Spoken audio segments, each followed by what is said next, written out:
नमस्कार, बहुत स्वागत है। खबरों की रील देख रहे हैं आप। आपके साथ मैं हूं अंजलि शर्मा। चलिए करते हैं इस बुलेटिन की शुरुआत। सबसे पहले देखेंगे कि आखिर पहली रील कौन सी रहने वाली है। पहली रील है, प्रधानमंत्री मोदी ने घायलों से मुलाकात की है। देखिए, पीएम मोदी भूटान से लौटने के बाद सीधे दिल्ली बम ब्लास्ट में घायल हुए लोगों से मिलने अस्पताल पहुंचे और उन्हें ढांढस बंधाया। प्रधानमंत्री नरेंद्र मोदी ने बुधवार को एलएनजेपी अस्पताल में दिल्ली धमाके में घायल हुए लोगों से मुलाकात की। वे दोपहर 2 बजे भूटान दौरे से लौटे थे और सीधे एयरपोर्ट से अस्पताल पहुंच गए। इसके बाद उन्होंने एक्स पर लिखा, साजिश रचने वालों को सजा दिलाई जाएगी। पीएम मोदी करीब आधा घंटे अस्पताल में ही रहे और घायलों से बातचीत की। धमाके को लेकर अब नए खुलासे हो रहे हैं। मीडिया रिपोर्ट्स के मुताबिक आतंकियों की 200 जगह पर बम ब्लास्ट कर 26/11 जैसे आतंकी हमले की तैयारी थी। दिल्ली, गुरुग्राम और फरीदाबाद को निशाना बनाया जाना था।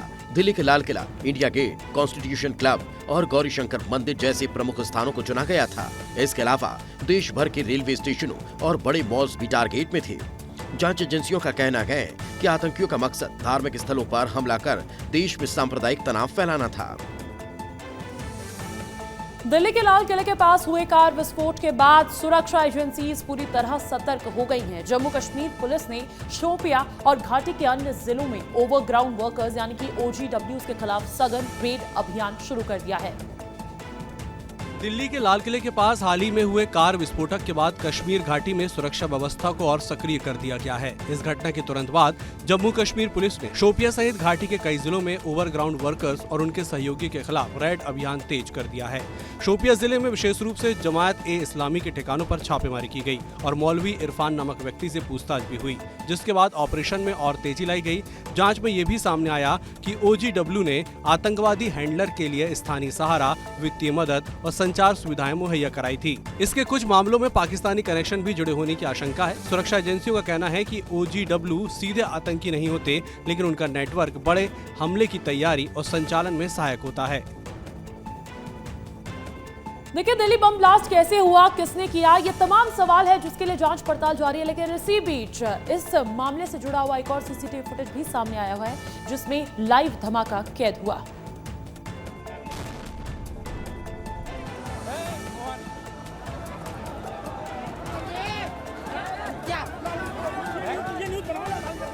देश की राजधानी दिल्ली में सोमवार की शाम को लाल किले के पास हुए कार धमाके का पहली बार सीसीटीवी फुटेज सामने आया है। सीसीटीवी में धमाके का दिल दहला देने वाला मंजर कैद हुआ। लाल किले चौराहे पर लगे एक निगरानी कैमरे में ये धमाका रिकॉर्ड हो गया। विस्फोटक लदी कार में अचानक जोरदार धमाका हुआ। विस्फोट में 12 लोगों की मौत हो गई, जबकि 20 से ज्यादा लोग घायल हुए हैं। घायलों में 3 की हालत गंभीर है। सीसीटीवी फुटेज में चौराहे पर काफी ट्रैफिक दिखाई दे रहा है। बाइक, कार और ऑटो की लाइनें लगी हैं। ट्रैफिक सिग्नल ग्रीन हुआ तो गाड़ियां धीमे धीमे आगे बढ़ती दिख रही। इसी दौरान अचानक वहां एक आग का गोला उठा और फिर कैमरों में अंधेरा छा गया। इधर दिल्ली बम धमाकों का महू कनेक्शन भी निकलकर सामने आया है। मुख्य आरोपी उमर जिस यूनिवर्सिटी में पढ़ाता था, वहां का चेयरमैन जवाद सिद्दीकी इंदौर के महू का रहने वाला था। दिल्ली धमाके के कनेक्शन मध्य प्रदेश के महू से जुड़ता नजर आ रहा है। ब्लास्ट का मुख्य आरोपी डॉक्टर उमर नबी फरीदाबाद की जिस अल फलाह यूनिवर्सिटी में पढ़ाता था, उसका चेयरमैन जवाद अहमद सिद्दीकी मूल रूप से महू का रहने वाला है। इसी यूनिवर्सिटी में पढ़ाने वाले डॉक्टर उमर नबी ने I-20 कार में विस्फोटक के साथ खुद को उड़ा लिया, जबकि यही पढ़ाने वाले डॉक्टर मुजम्मिल शकील को विस्फोटक जमा करने के मामले में गिरफ्तार किया गया है। जांच में ये भी सामने आया है कि डॉक्टर मुजम्मिल, उमर मोहम्मद और शाहीन शाहिद पहले फरीदाबाद के इसी ट्रस्ट के अल फलाह अस्पताल से जुड़े हुए थे।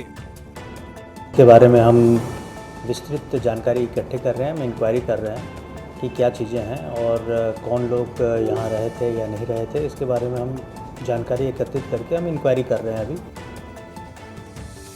आइए खबरों की रील में आगे बढ़ते हैं, देखते हैं अगली रील कौन सी है। अगली रील आपको बता दें, लाडली बहनों को एक बड़ी सौगात दी गई है। देखिए, आज लाडली बहनों के खाते में 1500 रुपए की राशि ट्रांसफर की गई है। सीएम डॉक्टर मोहन यादव ने सिवनी में बड़े आयोजन के साथ लाडली बहनों को ये सौगात दी। लाडली बहना योजना के तहत आज मुख्यमंत्री डॉक्टर मोहन यादव सिवनी में लाडली बहनों के खाते में 1500 रुपए की किस्त ट्रांसफर करते नजर आए। अब तक लाडली बहनों को 1250 रुपए प्रति माह दिया जाता था। कैबिनेट की मंजूरी के बाद 250 रुपए की बढ़ोतरी की गई है। अब हर माह लाडली बहनों के खाते में 1250 की जगह 1500 रुपए की राशि डाली जाएगी। 1,26,36,000 महिलाओं के खाते में 1587 करोड़ रुपए एक साथ ट्रांसफर किए जाएंगे। इस दौरान मुख्यमंत्री ने कांग्रेस पर तंज भी कसा। उन्होंने महिलाओं से पूछा कि कांग्रेस के लोग कहते हैं कि आपके पति दारू में पैसा उड़ा देते हैं। इस पर महिलाओं ने इनकार किया। योजना के जरिए महिलाओं को स्वरोजगार से जोड़ना और उनके आर्थिक सशक्तिकरण पर फोकस है। देखिए, कभी कभी सच्चाई किसी फिल्मी सीन से कम नहीं होती। बालौद में भी कुछ ऐसा ही हुआ। पुलिस ने एक संदिग्ध कार को रोका और फिर खुला कैश का खजाना। बालौद पुलिस को बड़ी सफलता मिली है। बालौद धमतरी सीमा पर पुलिस ने घेराबंदी कर एक संदिग्ध कार को पकड़ा जिसमें नोटों के बंडल भरे हुए थे। प्रारंभिक जांच में कार से करीब 3 करोड़ रुपए से अधिक की नकदी बरामद की गई है। बालौद पुलिस को गुप्त सूचना मिली थी कि एक कार रायपुर से महाराष्ट्र की ओर बड़ी मात्रा में नकदी लेकर जा रही है। सूचना मिलते ही पुलिस ने तत्काल एक संयुक्त टीम गठित कर जिले की सीमाओं पर नाकाबंदी कर दी। कुसुमकसा थाना क्षेत्र के पास पुलिस ने जब कार को रोका तो चालक ने पहले बचने की कोशिश की, लेकिन घेराबंदी के बाद कार को रोक लिया गया। कार महाराष्ट्र पासिंग की है और इसमें सीट के नीचे गुप्त लॉकर बनाकर नकदी छिपाई गई थी। कार में 2 लोग सवार थे जिन्हें हिरासत में लेकर पूछताछ की जा रही है। बैंक अधिकारियों संयुक्त रूप से नोटों की गिनती कर रहे हैं। पुलिस ने आयकर विभाग और खुफिया एजेंसियों को भी सूचना दे दी है।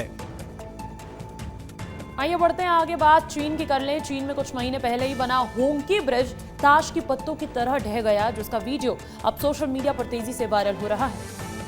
चीन के सिचुआन प्रांत में मंगलवार दोपहर एक दिल दहला देने वाला हादसा हुआ जब हाल ही में खोला गया हांगकी पुल विनाशकारी भूस्खलन की चपेट में आकर ताश की पत्तों की तरह ढह गया। सोशल मीडिया पर वीडियो फुटेज में पहाड़ी का ढलान टूटकर नदी में समाता हुआ दिख रहा है। पहले मलबे से निकली धूल आसमान में उड़ती है, फिर जमीन पुल के नीचे से खिसक जाती है। पुल के खंभे एक एक कर झुकते हैं और पूरे स्पैन नदी में गिरकर चूर चूर हो जाता है।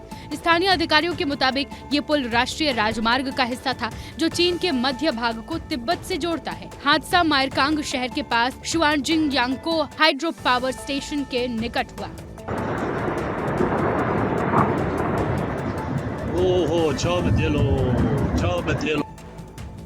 अगली रील भोपाल से जुड़ी हुई है। भोपाल में मॉडल खुशबू की मौत के मामले में परिजनों ने छोला मंदिर थाने पहुंचकर गंभीर आरोप लगाए हैं। वो पोस्टमार्टम रिपोर्ट से संतुष्ट नहीं है। पूरा मामला आप उस रिपोर्ट में देखिए।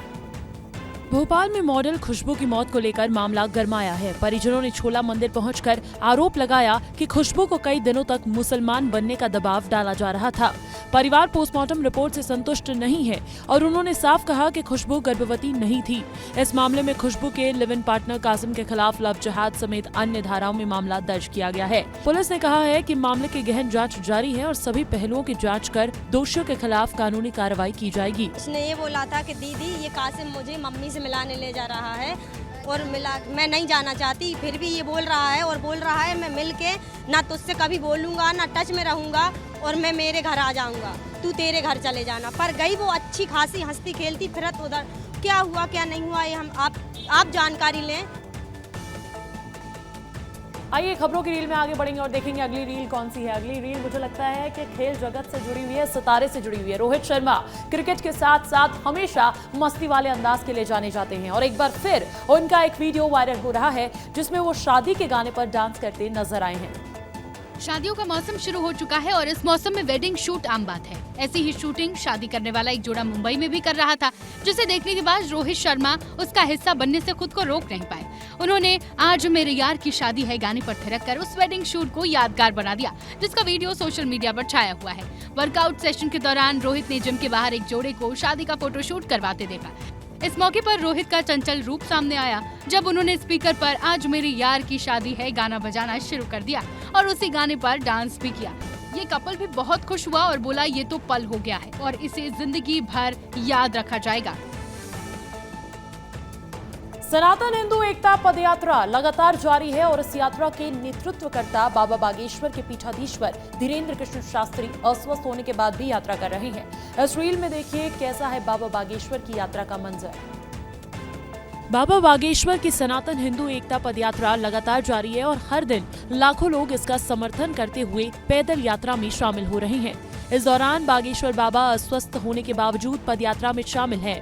बाबा की तबीयत एक दिन पहले अचानक बिगड़ गई थी जब रात में डॉक्टर्स ने उनकी जांच की और 104 डिग्री बुखार पाया। आराम की सलाह दी गई है, लेकिन बाबा ने कहा कि भारत को हिंदू राष्ट्र बनाने का संकल्प रुकना नहीं चाहिए। अगले दिन सुबह ही बागेश्वर बाबा पदयात्रा में शामिल हुए। देहरादून की डॉक्टर टीम ने महाराज की जांच की, जिसमें दोपहर में उनका बुखार 100 डिग्री पार पाया गया है। डॉक्टर्स ने आराम करने की सलाह दी है, लेकिन महाराज ने कहा सनातनियों के लिए हमारा शरीर है और उन्हीं के लिए जिएंगे और मरेंगे। इधर अगली रील अमरावती से है, जहां पर एक शादी समारोह में 2 लड़कों ने दूल्हे पर जानलेवा हमला कर दिया। इसके बाद ड्रोन कैमरामैन ने जो किया वो काबिल तारीफ है। अमरावती के बदनेरा इलाके में एक शादी समारोह के दौरान मंच पर दूल्हे पर जानलेवा हमला किया गया। घटना के दौरान दूल्हे और आसपास के लोग दहशत में रह गए। दिलचस्प बात यह है कि घटना के दौरान इस्तेमाल किए गए ड्रोन कैमरों ने हमलावरों का करीब 2 किलोमीटर तक पीछा किया।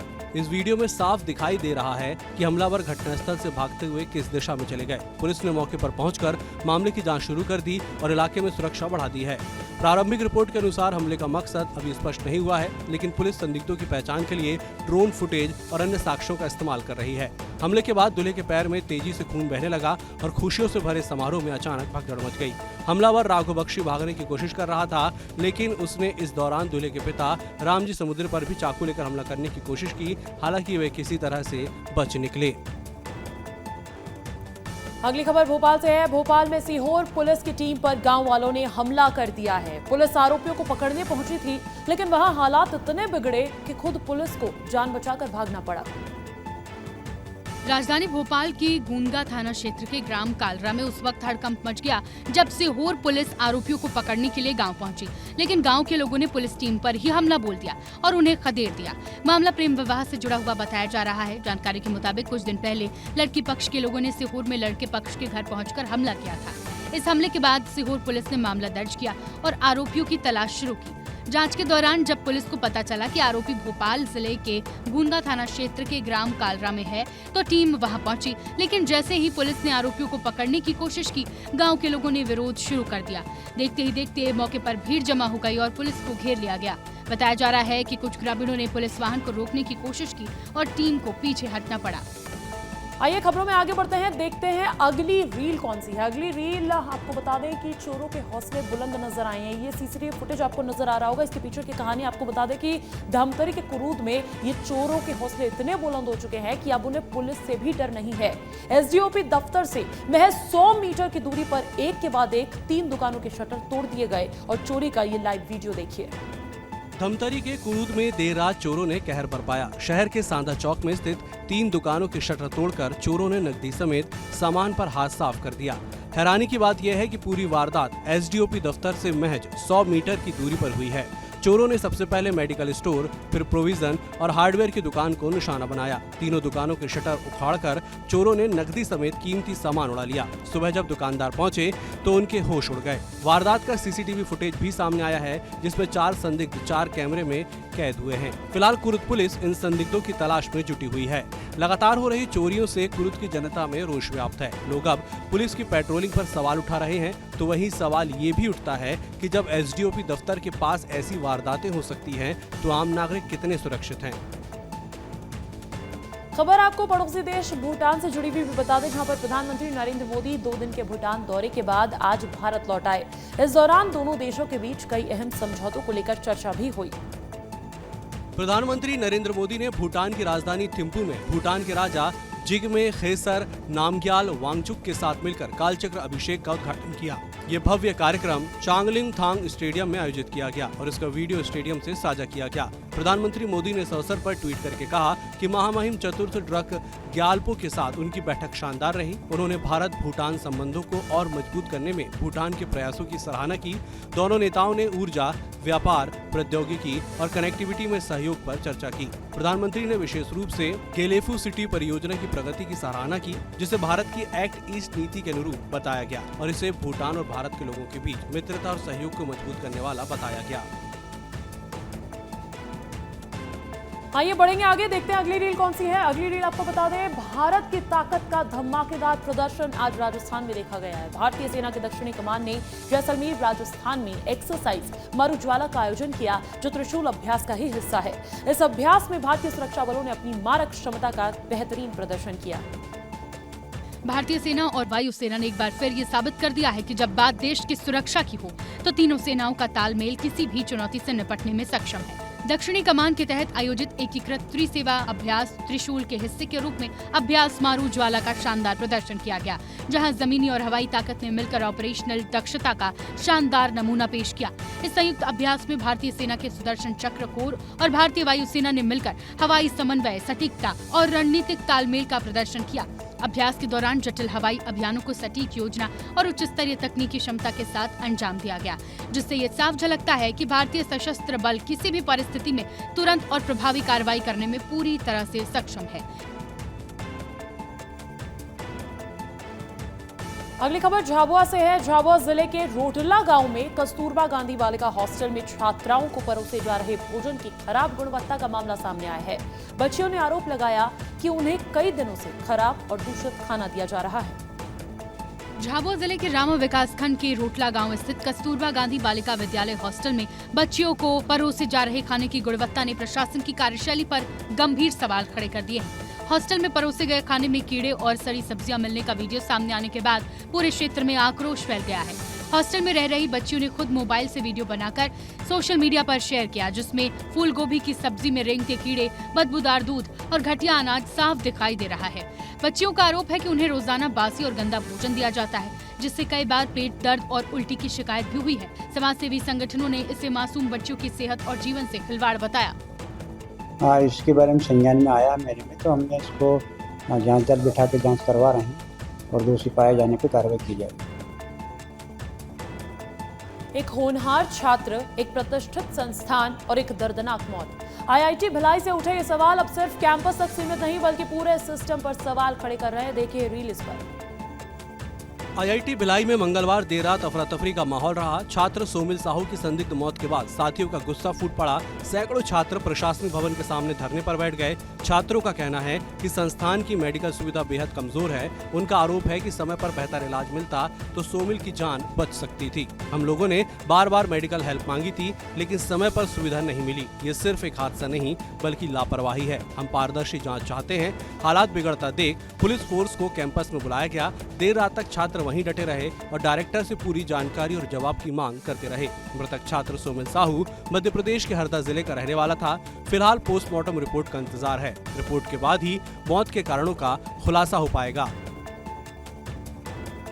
अगली खबर ग्वालियर से है। ग्वालियर में एक बार फिर रफ्तार का कहर देखने को मिला है। सड़क पार कर रही एक महिला को तेज रफ्तार ऑटो ने जोरदार टक्कर मार दी, जिसके बाद मौके पर ही उसकी मौत हो गई। ग्वालियर में कंपू थाना क्षेत्र में एक दर्दनाक सड़क हादसा हो गया। सड़क पार कर रही एक महिला को तेज रफ्तार ऑटो ने टक्कर मार दी, जिससे महिला की मौके पर ही मौत हो गई। पूरा घटनाक्रम सीसीटीवी कैमरे में कैद हुआ है, जिसे देखकर हर कोई दहशत में है। सीसीटीवी फुटेज में साफ दिखाई दे रहा है कि महिला धीरे धीरे सड़क पार कर रही थी, तभी पीछे से आ रहा एक तेज रफ्तार ऑटो अचानक बेकाबू होकर महिला को जोरदार टक्कर मार देता है।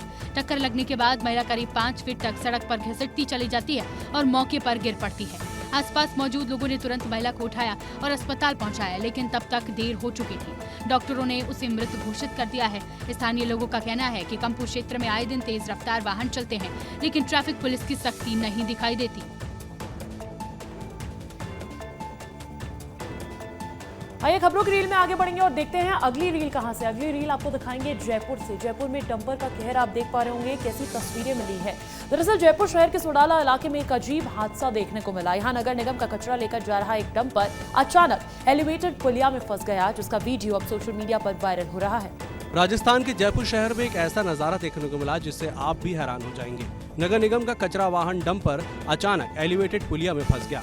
गनीमत रही कि इस हादसे में कोई घायल नहीं हुआ और समय रहते बड़ा हादसा टल गया। इसका एक वीडियो भी सोशल मीडिया पर वायरल हो रहा है, जिसमें डंपर पुलिया में फंसा हुआ नजर आ रहा है। मौके पर मौजूद लोगों ने ड्राइवर को तुरंत बाहर निकालने की सलाह दी, जिसके बाद ड्राइवर हरकेश ने कूदकर अपनी जान बचाई। प्रत्यक्षदर्शियों ने बताया कि हादसा इतना अचानक हुआ कि लोग कुछ पल के लिए समझ ही नहीं पाए कि क्या हुआ।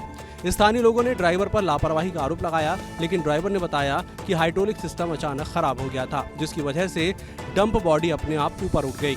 घटना की सूचना पर पुलिस मौके पर पहुंची और दोनों ओर से ट्रैफिक रोक दिया। करीब 2 घंटे की मशक्कत के बाद डंपर को हटाया गया और यातायात फिर से सामान्य किया गया। अब खबर और तस्वीर भक्ति से भरी हुई उज्जैन से। ठंड का मौसम शुरू हो गया है। ऐसे में भगवान को ठंड से बचाने के लिए उन्हें गर्म कपड़े पहनाए जा रहे हैं और बाकायदा उनके लिए अंगीठी भी लगाई जा रही है। धर्मनगरी उज्जैन स्थित प्रसिद्ध सांदीपनी आश्रम में सर्दियों की शुरुआत के साथ भगवान श्री कृष्ण की विशेष सेवा आरंभ हो गई है। परंपरा के मुताबिक जैसे ही ठंड का मौसम आता है, आश्रम में भगवान श्री कृष्ण को गर्म वस्त्र पहनाए जाते हैं। उनके पास अंगीठी रखकर ताप गर्मी दी जाती है और उन्हें केसर युक्त दूध, जलेबी और हलवे का भोग लगाया जाता है। गुरु सांदीपनी आश्रम में भी बाल स्वरूप कान्हा जी को गरम ऊनी वस्त्र धारण कराए गए, गरम गरम दूध जलेबी का भोग लगाया गया है और साथ ही उन्हीं के ठीक समीप आप देखते हैं अंगूठी लगाई गई है जो गर्म ताप देती है। ये अनादिकाल से परंपरा अनुसार यहाँ पर व्यास परिवार के द्वारा निर्माण किया जाता है। मैं सिंह ठाकुर के साथ संतोष कृष्णानी, विस्तार न्यूज, उज्जैन। वहीं देखिए, फिल्म अभिनेता विजय राज भी आज उज्जैन पहुंचे, जहां उन्होंने महाकालेश्वर मंदिर में बाबा महाकाल के दर्शन किए। मध्य प्रदेश की धार्मिक नगरी उज्जैन में बाबा महाकाल के दर्शन करने हर रोज कोई न कोई सेलिब्रिटी पहुंचते रहते हैं। उसी तरह प्रसिद्ध फिल्म अभिनेता विजय राज ने उज्जैन के विश्व प्रसिद्ध ज्योतिर्लिंग श्री महाकालेश्वर मंदिर में भक्ति और श्रद्धा के भाव से भगवान महाकाल के दर्शन किए। अभिनेता के मंदिर आगमन पर प्रबंध समिति की ओर से सहायक प्रशासक आशीष फलवाड़िया ने उनका गर्मजोशी से स्वागत और सत्कार किया। उन्होंने मंदिर के भव्यता और धार्मिक वातावरण की सराहना की। अभिनेता ने कहा, श्री महाकालेश्वर का दर्शन उनके लिए एक आध्यात्मिक अनुभव रहा और उन्होंने इस अवसर पर भगवान से सभी के सुख समृद्धि और देश की उन्नति की कामना की। इस दौरान मंदिर समिति ने शॉल और श्रीफल देकर उनका सम्मान भी किया। और इसी के साथ खबरों की रील में फिलहाल के लिए बस इतना ही।